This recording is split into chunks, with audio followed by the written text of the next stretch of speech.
Welcome to this brand new season of We Are Carbon. I'm Helen Fisher and I'm really excited about this one because I'm now bringing together more of the vision that I was inspired with right back when I began this podcast. We're still an interview show and we'll be having new insightful conversations with our wonderful guests, focusing on our themes of regeneration that continue to build out and explore our starting concept. The concept that we can learn to thrive, not just stumble along or survive through these chaotic problems of our time, but that we can truly thrive and live abundantly as a society when we shift our mindset and turn to nature as our teacher, as our healer, and as something that we are, in fact, a part of.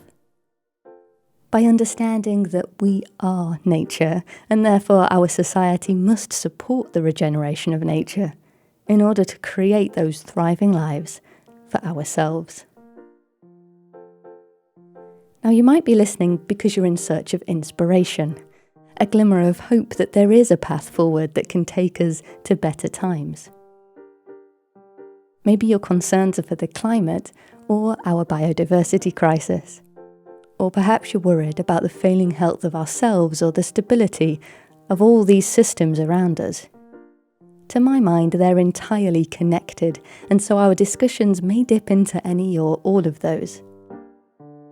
The big difference with this season is its structure and added formats. After the long list of conversations that I've now had with people on a range of topics and experiences all across the world, this seemingly boundless focus is becoming refined in my mind. So I'm breaking it into categories to make the information more digestible and actionable for any of us who would like to take steps towards creating this more regenerative future. There's fresh voices on each topic, and maybe, more importantly, an opportunity for you to voice your questions, experiences, or ideas. There's also new video formats to make the content easier to consume and share as well, including animations that you can download and share for free on your own social media channels to build more engagement with more people on these subjects. We're becoming more symbiotic. I'd urge you to check the description for further details so that I don't need to keep waffling on here, and please do consider supporting this work in one of the ways so we can keep making it possible. Our first topic is soil. It just makes the most obvious starting point, and I am so delighted that today's conversation is with Claire Mackenzie, producer of the documentary 6 Inches of Soil. She shares insights from the production, which is just now going live, and helps us to understand the real significance of this subject. I'll let Claire introduce herself. I hope you enjoy. So I'm Claire Mackenzie. I am the producer on the documentary, which is about to go live at the start of 2024. We've been working on this project the last 3 years, but prior to all of that, the reason I've done it is because I'm a passionate environmentalist. At the heart of what drives me probably now, I've always been driven since university, but now particularly being a mum, it really concerns me. It makes me anxious that I can't just watch it happen. So I like to work with projects that are looking at probably some hopeful, positive solutions, or at least ways of coping with living in this ever-changing climate. So I studied politics at university, and that kind of kickstarted my endless interest into this, and particular interest I've always had is food provenance. And that probably comes from a background of having a grandpa who was a farmer, and my mum, we just always grew stuff and discussed food, I suppose. I've done a lot of local community projects, whether it's starting a food box scheme in London, but it's always just been at the centre of that. Alongside it, I worked for a while, which has related to this, in TV production. And that's obviously helped me with the film. And then I've done a lot of work with NGOs and charities, from working in Chile with an indigenous charity to working in Britain with various different causes. At the centre of it all is probably my organising, facilitating and networking head and getting things started and going. And I've got quite a big imagination, so that probably helps. But it's all about people for me, and it's bringing them together and it's sharing beautiful stories. And that's where we've got to with making this film. Yeah, that's very inspiring. It's very beautiful how you've tied all of these different aspects of your skills and your passions together. And you've brought them now onto this focus that's more honed in on soil. And I heard about the film, I think, a couple of years ago, so maybe a year into your journey, and it was starting to be promoted and having a few kind of words here and there. And I knew immediately that it's got such a significant message, this 6 inches of soil focusing right there. Do you have a sense of what inspired the whole team? Like we've heard about your background here, but why this particular topic was a journey that you took on together? Yeah, so I think I'll just do a brief into me, because I live in Cambridgeshire. It's on my doorstep is very intensive arable farming, being the breadbasket of Britain, really, East Anglia. I've never lived like that before. Where I was brought up was hills and sheep. So I wanted to explore what was going on my doorstep. And on that journey, I met Colin, who's the director, because I wanted to make a film about it. So I did the producing on it and the research, and he came in as the filmmaker. So that's how we started. But we were looking at farming closer to nature, and then with that, obviously, the centre of it all is soil. And I've always, worried about what's going into the soil, how it's being treated, what's happening with it, with processing it, farming. And Colin and I, the first time we did it was really this one farm near here in Cambridgeshire, David White. And when we were filming, he was talking about the livestock on his farm, and there were his worms. And we did this piece, and that ignited our deep felt passion. And we also did see Kiss the Ground, the American film, and lots of other footage coming out of America, a bit from Australia, but not enough from Britain. I mean, yes, there are people making pieces for organisations, but not really just a story pulling it all together and trying to get probably those outside of the farming and food industries interested.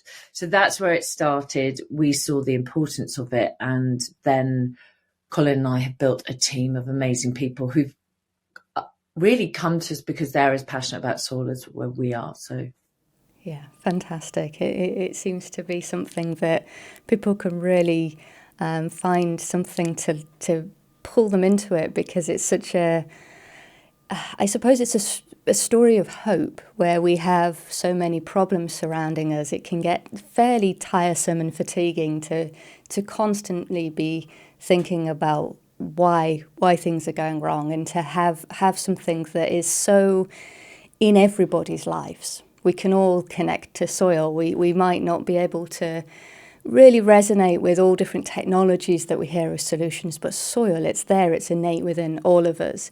I think before we go into any more depth, because there's such a beautiful story that you're weaving together through the documentary, it would be wonderful if you could offer us a bit of context for the audience, if some of these things are new to them, to just summarise for us why the way that we farm is so important and so critical to the health of our soils. It's at the moment, predominantly very much in the Western world, but really throughout the world, you're seeing a lot of extractive chemical farming. This is very man-made, and as we highlight in the film, it's utterly amazing how much food we're producing, and it's been incredible since the Second World War to stop people being hungry, but it's sadly now everyone's looking at it saying, well, what have we done to our soils and how long have we got left to be able to use them and farm with them? Sadly, now what we're seeing is obviously the Dust Bowl was a massive thing in America, and that was the 1930s. But now we're sadly seeing, as highlighted in Kiss the Ground and Common Ground and other pieces, and Australia and in Chile and South America, you're seeing that there's more dust emerging now, and people are having to really embrace different ways of farming. So in Britain, it's what we have explored is trying to step back, because some people will say, well, we're not the US. What they're doing doesn't mean anything to us. Our soils are fine. It's a temperate climate. It's fairly resilient. Yes, that is the case. And we mustn't overly claim disruption because it's a different way. But what we have done, and speaking to people, is there's been a lot of compaction. So that's heavy vehicles. Then the tillage, a lot of deep tilling, but we're going deeper and deeper with the ploughs. We're just breaking up. But when you get into the minutiae detail and go into microbial life that's in the soil, it is what we're finding is that with heavy tillage and heavy ploughing, that is being destroyed. On top of that, taking control are diseases or a rise in insects that we feel are pests. We have developed chemicals, etc., to control. So we're trying to control, and we're doing it alongside big agrochemical companies. And it's all got into this crazy state where we've got, with our control, we've seen more pests arise. So therefore we need to have more chemicals. Not only that, they then need to develop a seed that's then resilient to the chemicals. And so we've got this wild thing, a bit like in our health, is my other passion, holistic health, is it is this awful perpetual cycle. So we're just killing, destroying, trying to feed, trying to control. We can't do that anymore because we're getting sick. So let's just go for the human, things like cancer, long-term illnesses, they are all being sent back to the way we farm, etc. But our soil is sick, and if our soil is sick, we can't farm it anymore. Some people believe we don't need soil, we can just do it in a intensively inside, with aquaponics or aeroponics, so without soil or fermentation, etc. But what soil scientists and other people who are exploring it, namely farmers, is this: there is so much going on in the soil. We have no idea still where we know a tiny amount. About the billions of organisms, but it's not just what lives there, it's their relationship. And so if you read anything like Merlin Sheldrake's book, An Entangled World, Entangled Life, you begin to understand the complexities that we're closely related to the fungi in the soil, that relationship that they have with plants. We are only unearthing all of that. Excuse terrible puns that always come out with this subject, but this with all these complexities, people are now beginning to stand back, explore it further, and try and spend time with it. But of course, there's no silver bullet, and it is very complicated. And we do want to take control, and we want to resolve things quickly. But that, as we've shown, by going too quickly from the Second World War to where we are now, with our soils sick and ourselves sick, and then obviously hugely importantly the biodiversity crisis, we need to take control now, and sadly we need to look at how we're farming. Thank you for offering so much information there, because it is a complex and very interconnected, all different themes that are running through it. But you offered a really clear sense that we don't always have to be able to see the damage and to see that the land's turning to a desert right before our eyes, to acknowledge that it can still be sick. It's happening in ways that we can't see because of all of those relationships and that microscopic life, etc. So it would just add to that, I think, to expand and offer additional context. This relationship of this healthy soil. Why is healthy soil important to our future? Well, aside from hopefully protecting it, to be able to farm and produce food that is what they're doing at the moment. There's a lot of research being done on the nutritional density of food.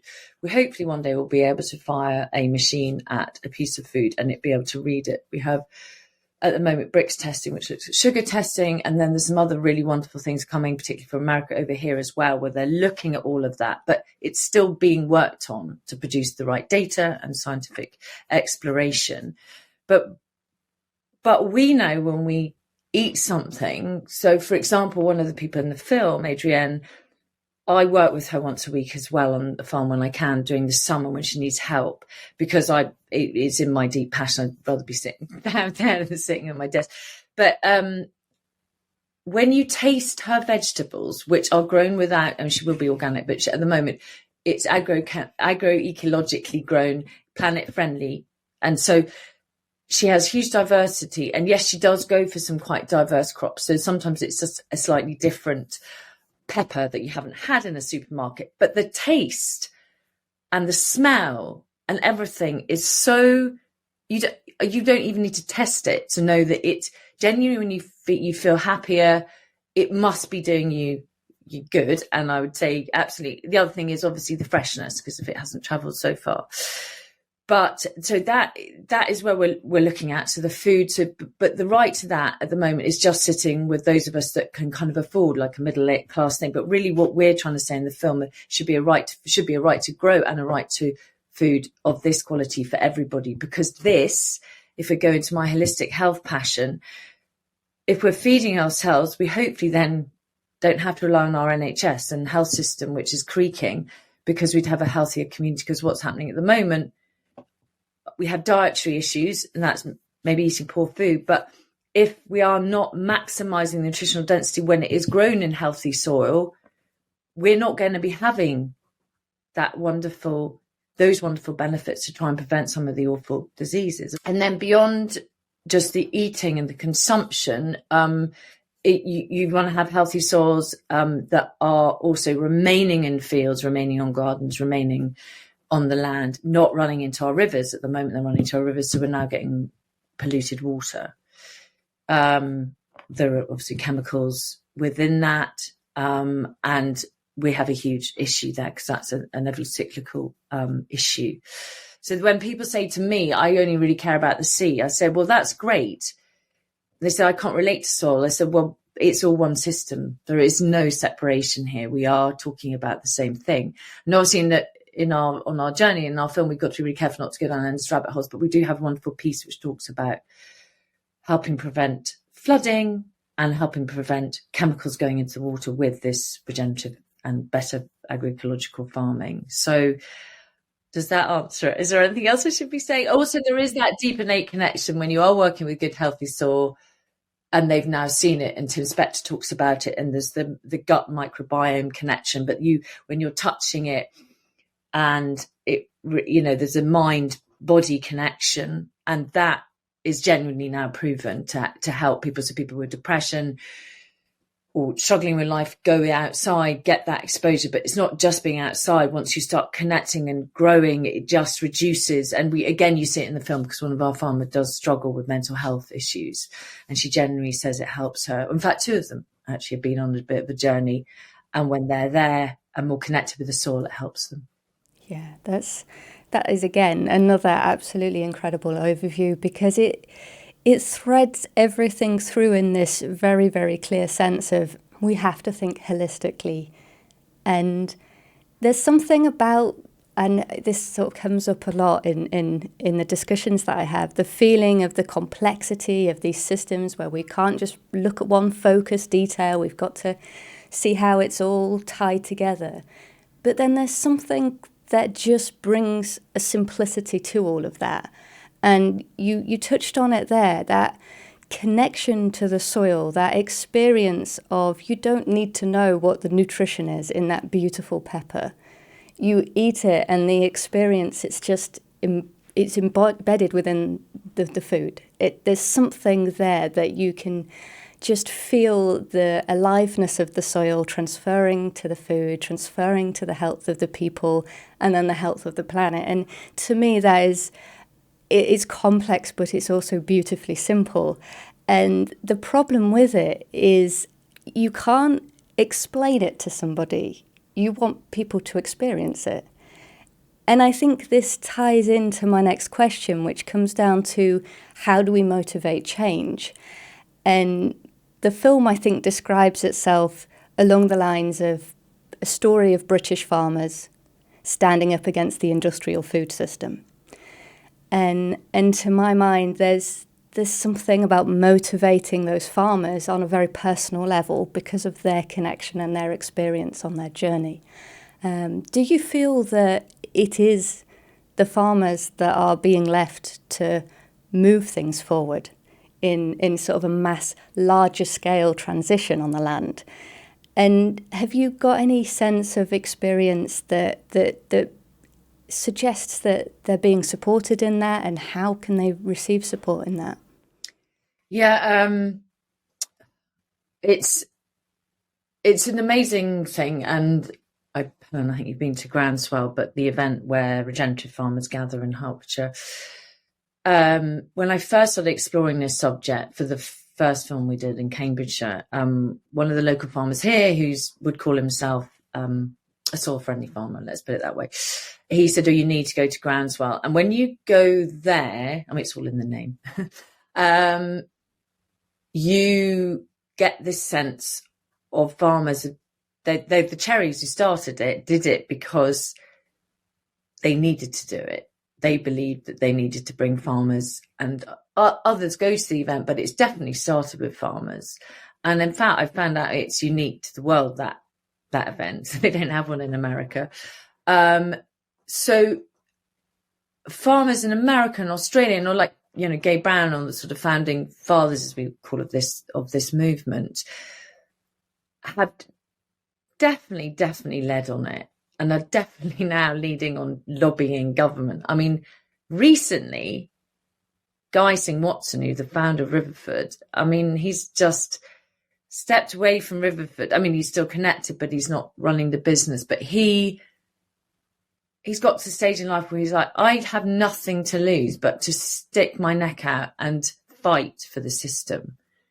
And he's a perfect example of a farmer who is saying, governments, civil servants may understand because you have experts within the civil service, but the people we vote for in our supposed democracy half the time have no idea, have never been anywhere near it. And it's like saying the NHS is ill and our education.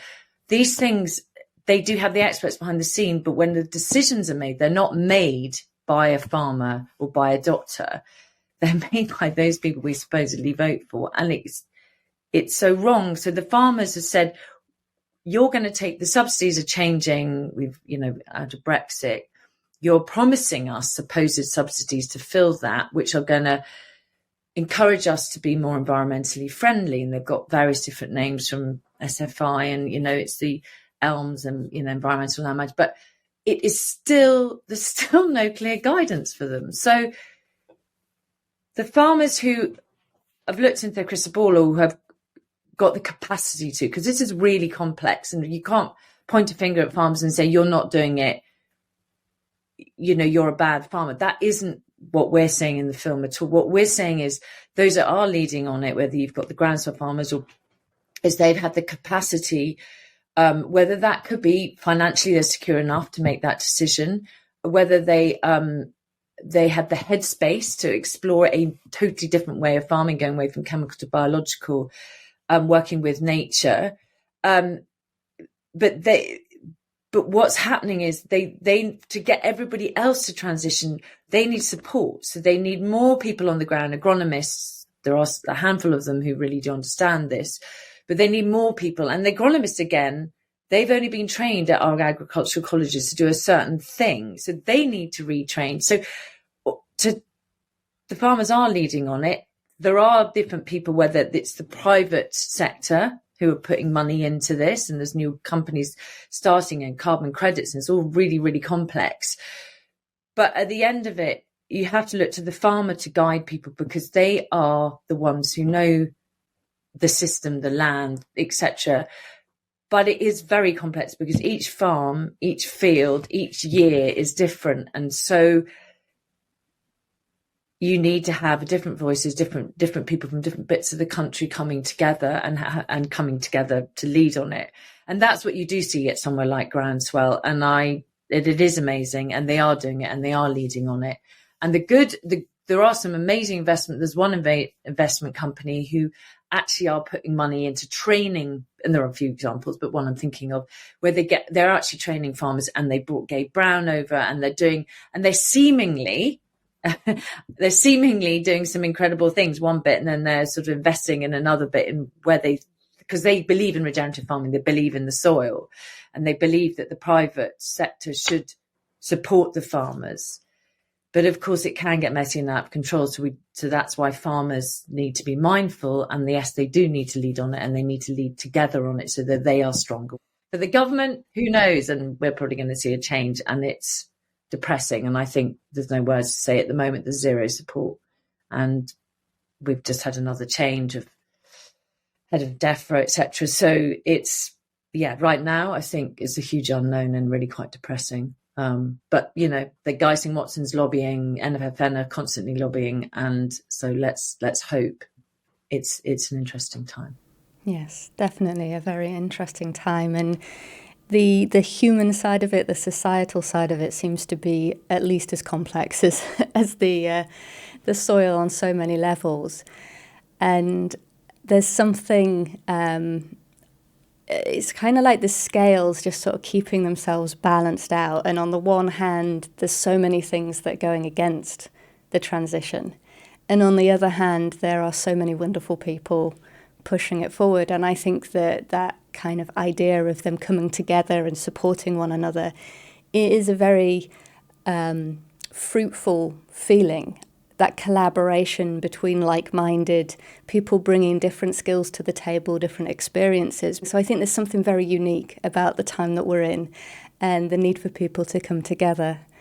Moving on to talk more specifically about the people in your film, because I find it very interesting that you follow the story of 3 farmers, and then you've got an awful lot of outside expertise that, it comes from all the way across the globe in different viewpoints. But these 3 farmers, they're notably very young. And particularly when we talk about farming, it's very known that it's an industry of aging population and the challenge of trying to get new people into the industry, because it's just not really that attractive for people to get into farming these days.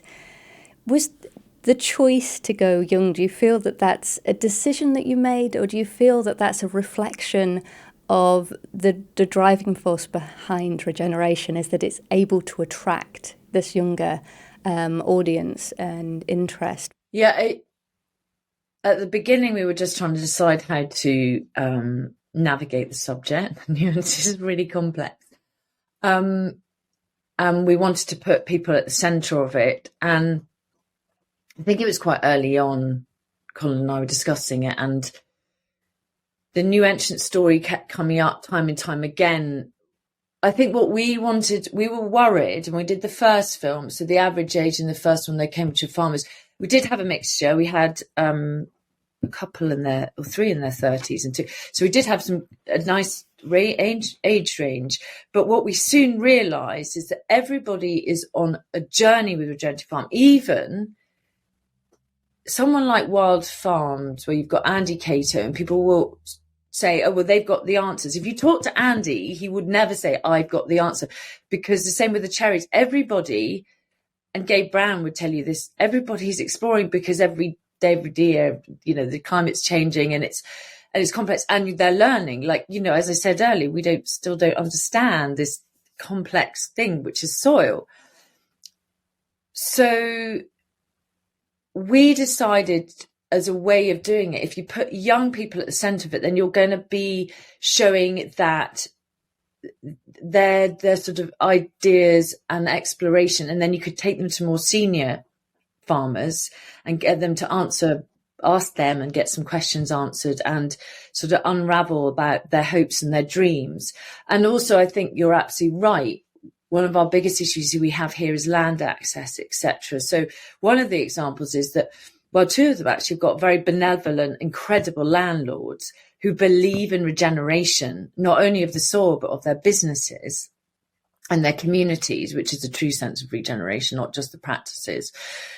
And they invited them in, and that for us seemed like a really fascinating story to tell as well.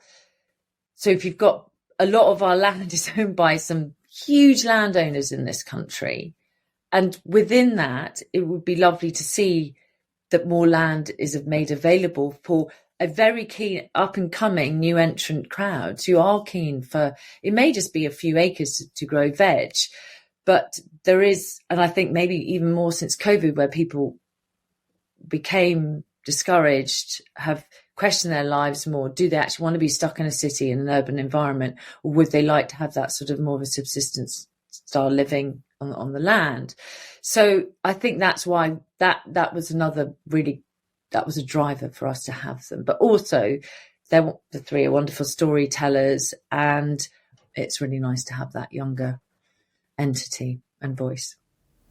Yeah, and I think there's something there just in that relationship of a very large landowner offering some land to a very enthusiastic but otherwise landless individual. There's something there that could be replicated, and it's certainly worth highlighting just for the sort of potential that has, because I imagine it can be done with a very minimal risk and start with a small area and add to. And I think any landowner that has the capacity to just hold space for that and just allow and let people learn, then they become part of the ever expanding journey of learning. As you say, that even people that have been doing it for decades feel like they're still on, they're still adapting and learning and taking it all in. So yeah, there's certainly something in that this offers that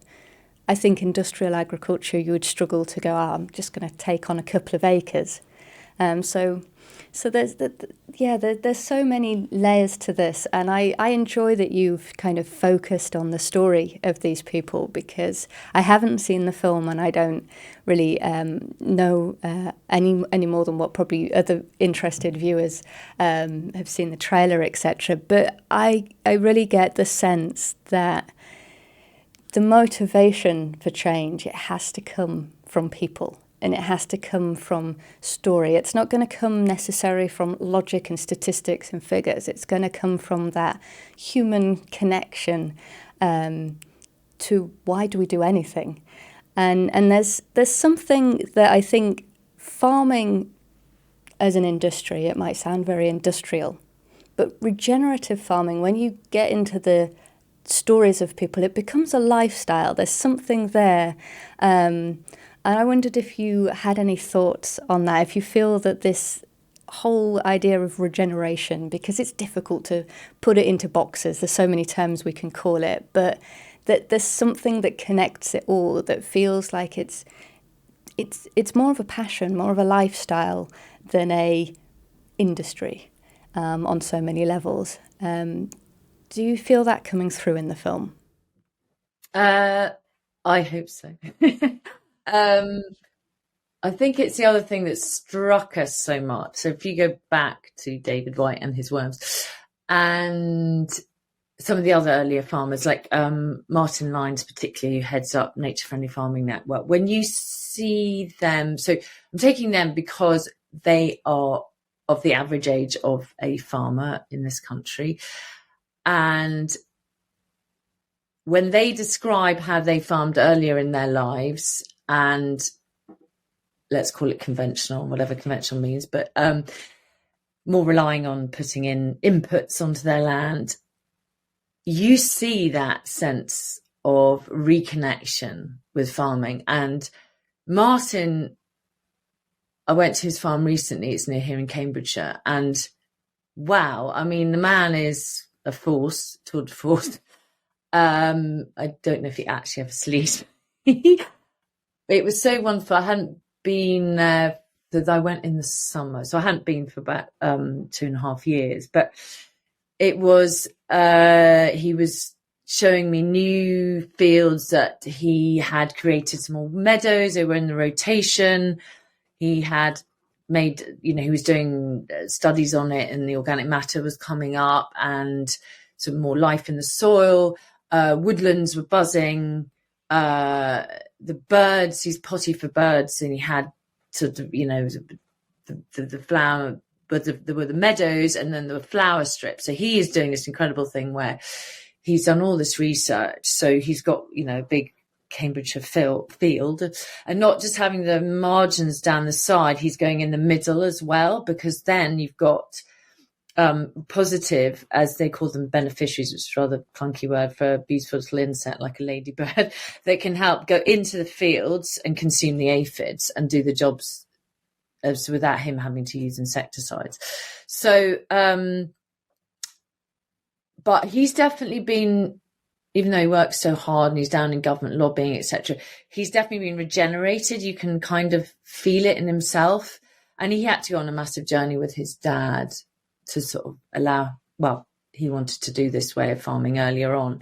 So when you see that, and the same with David White, when you see him smell his soil, touch his soil, talk about the cover crops, look at the wild diversity he's got on his farm, and he does all these really beautiful posts on Twitter and stuff, you get that innate sense of regeneration. With our younger farmers in the film,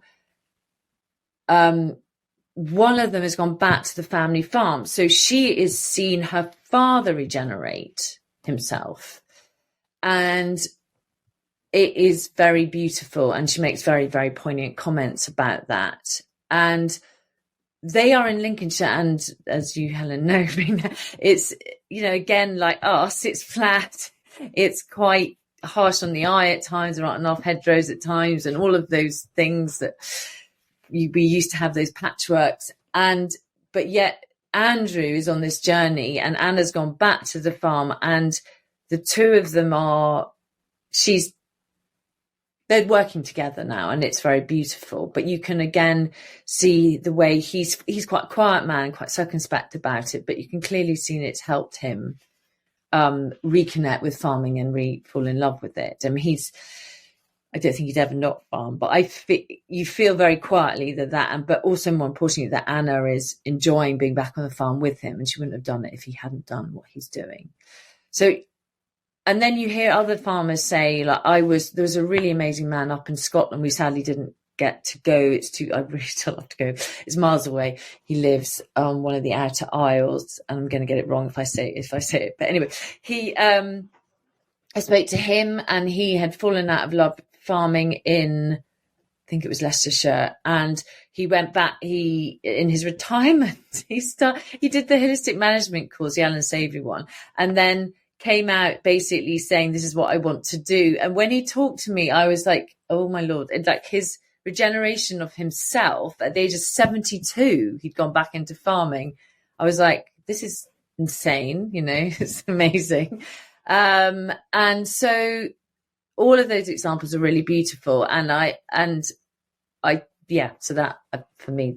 I love that you're making it such a clear demonstration, a clear feeling that there's something about bringing life back to the land that brings life back to people and to community and hope, and very uplifting. And I don't think that we should knock that. It's a very powerful thing. I notice also through the stories that you represent, they're very diverse in the type of farm that they have. And I'm assuming that was deliberate in what you're representing. But does it teach you anything about what regenerative farming looks like, or what it doesn't look like, and what it can encompass? Yeah, we did it very deliberately because obviously we're a small island, but we have lots of different farming communities and different climatic influences. So on the west, it's wetter, and you get more of the grazing and the livestock farming. Everything used to be mixed farming, but let's very roughly more livestock on the west. On the east, as I've said before, we're much more arable and vegetables.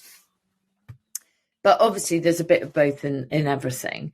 So we wanted to go into different areas. We did try and find a farmer in Wales and a farmer in Scotland and maybe even Northern Ireland. But we had to go with the farmers in the end that said they were keen to go with us. But we did definitely want 3 different systems. So the hardest one, and I haven't mentioned him yet, but at the moment, environmentally, we're being presented that we should eat less meat or go completely plant-based and plant trees. We have animals in the film, and Ben is a livestock farmer. He has always been a livestock farmer. His dad has farmed cows in Cornwall. His family have been cattle farmers for years. And he is now farming differently from his dad and previous generations. And he's been he rents a piece of land from landowners who are looking for someone like him and his partner, Claudia, to come and farm the land in the way that they wanted it farmed, which is to regenerate the soil, the land, and the community around it.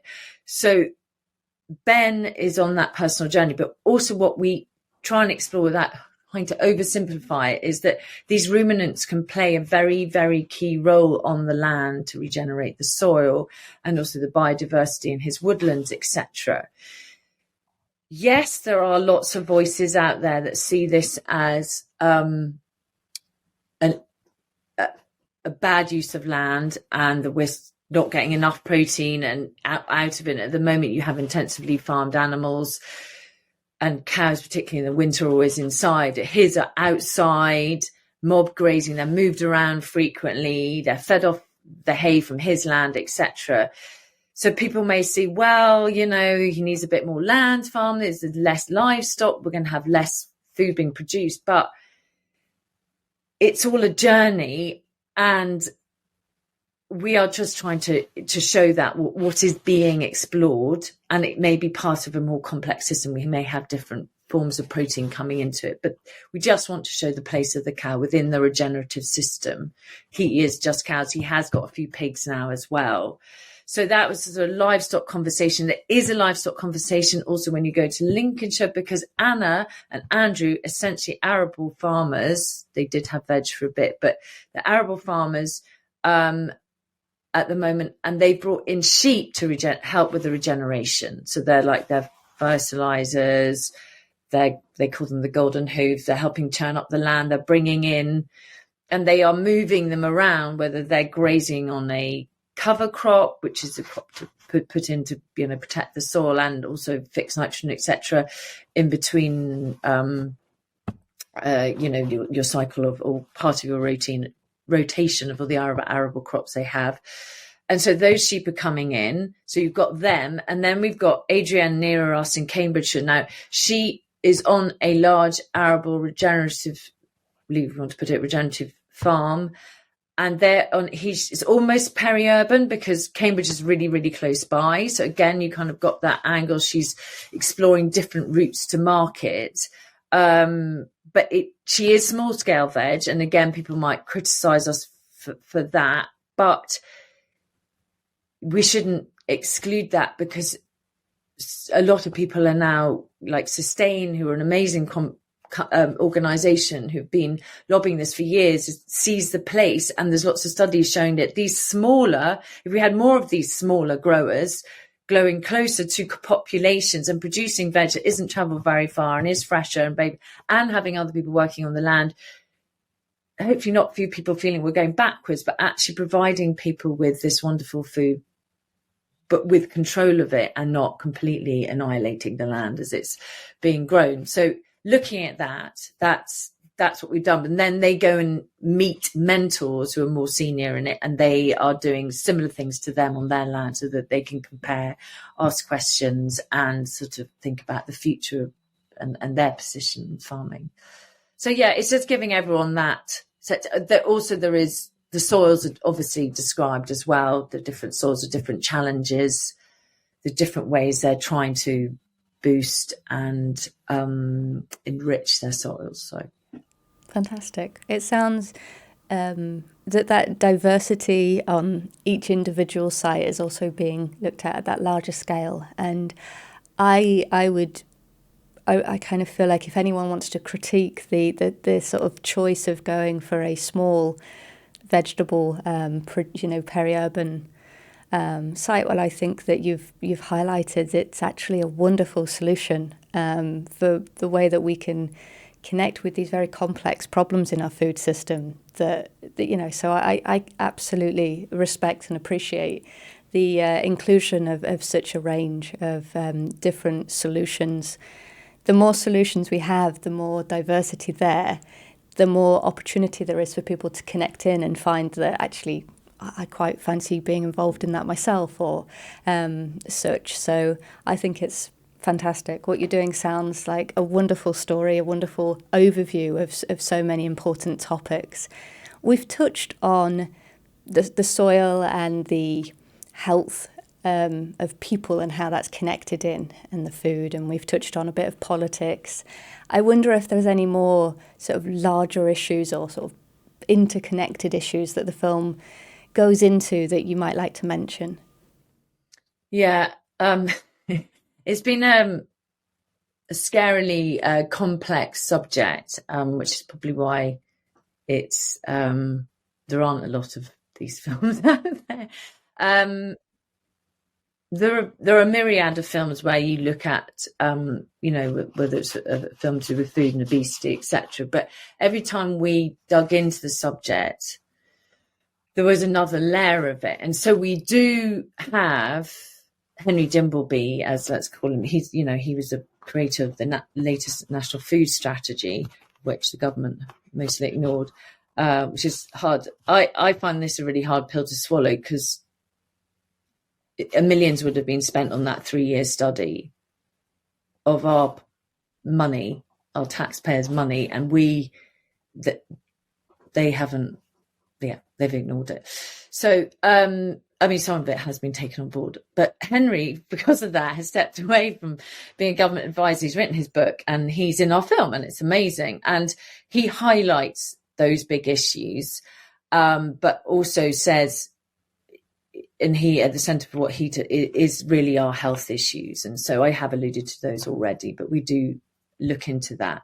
But we've got to what we ended up doing with the film is there are subjects presented throughout, and what we invite people to do is what we call dig deep. And now on our website, we are developing at the moment, it's still quite basic, but it's part of what we're calling our impact campaign, and we're sort of fundraising if people want to be involved in this, to develop this further, that we've got these topics. We don't want to reinvent the wheel. We have worked with, now 12 NGOs, but partners who basically helped us with research, guidance and fact-finding, etc. And a lot of them, so if it's Soil Association or Sustain or NFFN, they all have amazing campaigns they've developed. And literally the other day we spoke to Guy Singh-Watson back to that one, and his campaign has really gained traction and has actually got to its 100,000, but they're now pushing even more.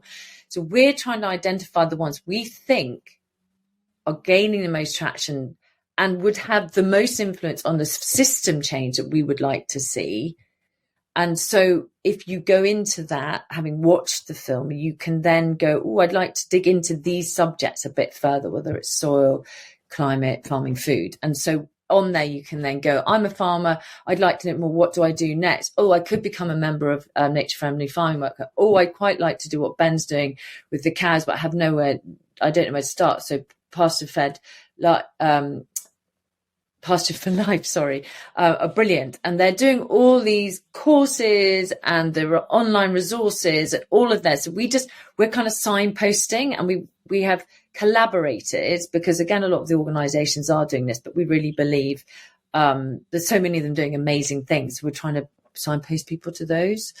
But yeah, so I think, there's obviously the complexities of soil, there's the complexities of our health connection, and there's complexities of the policy and government.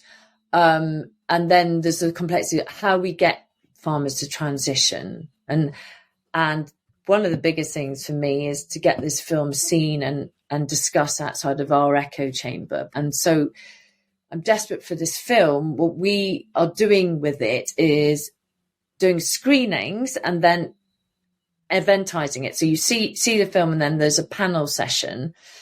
And then afterwards, maybe some celebratory food that's created from food that's sourced locally, hopefully regeneratively, if anyone. I mean, that's hard. I know there's no labels, but agroecologically, planet-friendly, whatever you want to call it, locally well-produced food, and have those discussions around it. It will eventually go online, but immediately we want it to be a film that generates discussion. And so we've had so many offers to show it, and some of them we as filmmakers will be there to discuss and present it, and some of our farmers who've been in the film will also be there. But otherwise we're asking organisations to, for example, the Sustain has sustainable food places, and they're an amazing, I think they've got 92 places now, and some of those groups have already said they want to share the film, and they will generate an event around it, and they will probably invite people in their local area who either growers. We want farmers really to always be. The other thing that happens is, we do bring this up,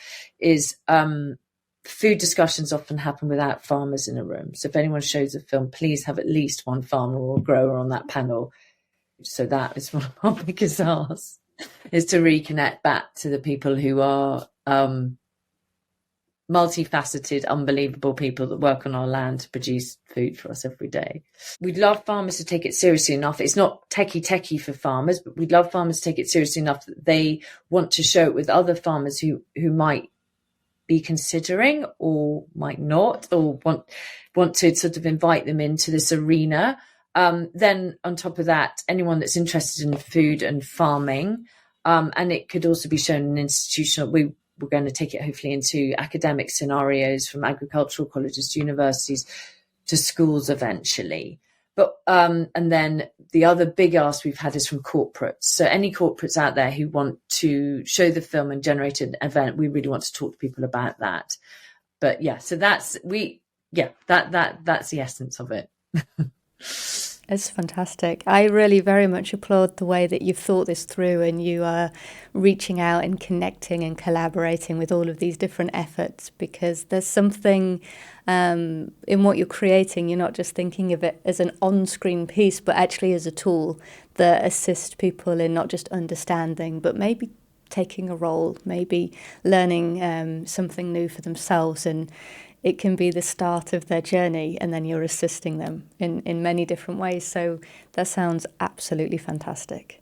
I think congratulations are in order that you've kind of reached this phase, that you are at this cusp of ready to start showings, and it's very exciting.